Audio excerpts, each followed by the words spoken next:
नाजिया जी, आपके ऊपर कितने केस हैं? टोटल 108। 66 has been quashed. अंक तो बड़ा शुभ है वैसे। 66 I have quashed. तो फिर अगर 108 में 66 में आपको फेवरेबल मिल चुका है जी, तो you should be happy with the judiciary. ये मेरे मीठे पल है तो ये 108 केस कैसे हैं? जी। ये 108 केसेस जो हैं किस तरह के? Hate rate speech. थोड़ा अपना अनुभव बताएं, साझा करें। जी, मीठे पल हैं कि जब एक दिन में, सिर्फ एक दिन में 71 FIR अलग अलग पुलिस स्टेशन में पश्चिम बंगाल में मेरे ऊपर हुआ था, क्योंकि कावड़ियों का समर्थन करते वक्त मैंने मोहम्मद सुअर की दुकान कह दी थी।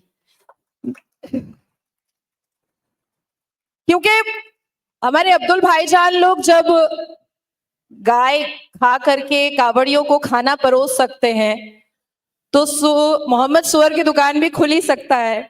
लेकिन मैं बहुत भाग्यशाली हूं कि जब माननीय कलकत्ता हाई कोर्ट को मैंने समझाया कि मैंने मेरे आका के बारे में नहीं कहा है, हजरत मोहम्मद मुस्तफा सल्लल्लाहु अलैहि वसल्लम बी पीस अपॉन हिम को कोई मोहम्मद नहीं बोलता है, सिर्फ प्रॉफिट मोहम्मद बोलता है। लफ्ज सिर्फ मोहम्मद में बलात्कारी, चोर, उचक्का, डकैत, पॉकेट मार सब होता है। नाम मत रखो, फिर मोहम्मद नाम मत रखो अगर लिहाज नहीं रख सकते। तो जज ने इस बात को समझा और मुझे बेल अप्रूव्ड हुआ। अभी भी बहुत सारे मामले हैं, अभी फिर मैं जा रही हूं 11 तारीख को, उस मामले को भी क्वाश करने के लिए जा रही हूं। लेकिन खट्टे पल अनेक है संजय भैया, बहुत अनेक है। अनेक ये है कि कहने को फ्रीडम ऑफ स्पीच है, पर हमारे लिए तो नहीं है। हमें FIR का सामना करना पड़ता है। आज 3 दिन के इस सभा में ना जाने हमारे ऊपर कितने FIR होने वाले हैं और कौन कौन से क्लिप कटुआ क्लिप काट काट करके उसको गलत तरीके से प्रेटेंड करेंगे और FIR होंगे और हमारे नाम के बैनर और पोस्टर छपेंगे और उसमें सुअर का शक्ल और चप्पल मारा जाएगा। दर्द होता है, तकलीफ होती है जब 1984 में मुसलमान बेटियां कोर्ट जाती हैं जवानी में और बूढ़ी होकर के इंसाफ लेकर के आती हैं। क्या करेंगे उस इंसाफ का? अचार डालेंगे जब उम्र ही ढल गई।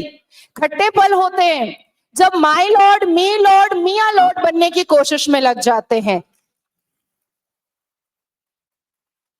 खट्टे पल होते हैं जब संविधान सामने पटल पर रख करके माननीय अदालत शरिया समझने की कोशिश करता है, इस्लाम समझने की कोशिश करता है। एक इतना खूबसूरत सर्वोच्च न्यायपालिका होने के बावजूद भी all India Muslim personal law board को एक मखसूस समय देता है कि हाँ भाईजान अस्सलाम वालेकुम, आप बोलिए, आपको ज्यादा सुनेंगे, इनको कम सुनेंगे। ये राष्ट्रभक्ति की बातें करते हैं, ये संविधान की बातें करते हैं, इनको कम सुनेंगे।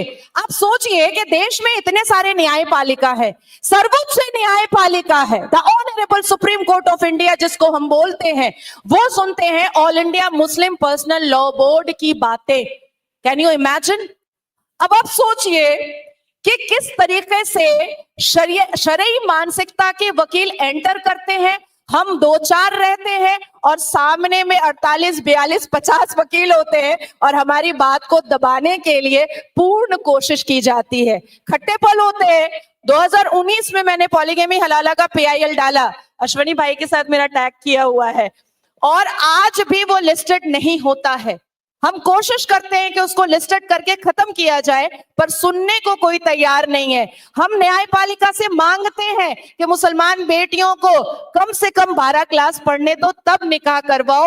अवेसी बोलता है age of puberty is age of marriage, पर आप तो संविधान मानते हो, आप मत मानो उसकी बात। वो तो रजाकारी है, वो तो पाकिस्तानी मुखबिर है, वो तो पॉलिटिकली सियासत कर रहा है, इस्लामिक सियासत कर रहा है, पर नहीं, हमारी बात नहीं सुनी जाती है। अब देखिए जस्टिस वर्मा, उनके घर से जले हुए नोट निकलते हैं तो कोई बात नहीं है, भूल जाओ, भूल जाओ, सब भूल जाओ, सब भूल जाओ, सब इरेज करो और इरेजर लेकर बैठो। लेकिन एक मामूली व्यक्ति के घर से अगर वो नोट के बंडल फटे हुए भी निकलते या जले हुए निकलते तो आज वो जेल में होता। मेरा प्रैक्टिकल एक्सपीरियंस में 10 सेकंड और लूंगी, मेरा प्रैक्टिकल एक्सपीरियंस में बता रही हूं। Honourable former chief justice of Bharat Gavai साहब, उनके छोटे भाई, जबलपुर हाई कोर्ट में मेरा मामला था एक कंपनी को लेकर के, मेरे बगल में ग्रैंड होटल के बगल रूम में थे और वो किन किन लोगों से मिल रहे थे, कौन कौन लोग आ रहे थे, कैसे कैसे ब्रीफ केस लेकर आ रहे थे, वो सब पता है। उसके सीसीटीवी फुटेज है। आप किसको न्याय सिखा रहे हो, आप किसको संविधान सिखा रहे हो? जिस संविधान को आप पढ़े हो और जिस कानून की किताबों को आप पढ़ के जज बने हैं, उसी को हम भी पढ़े हैं, उसी को हम भी पढ़े हैं। फॉर गॉड सेक, बहुत सारे खट्टे पल हैं, मीठे पल तो बस एक ही है कि मोहम्मद सुअर की दुकान पर बेल मिल गया।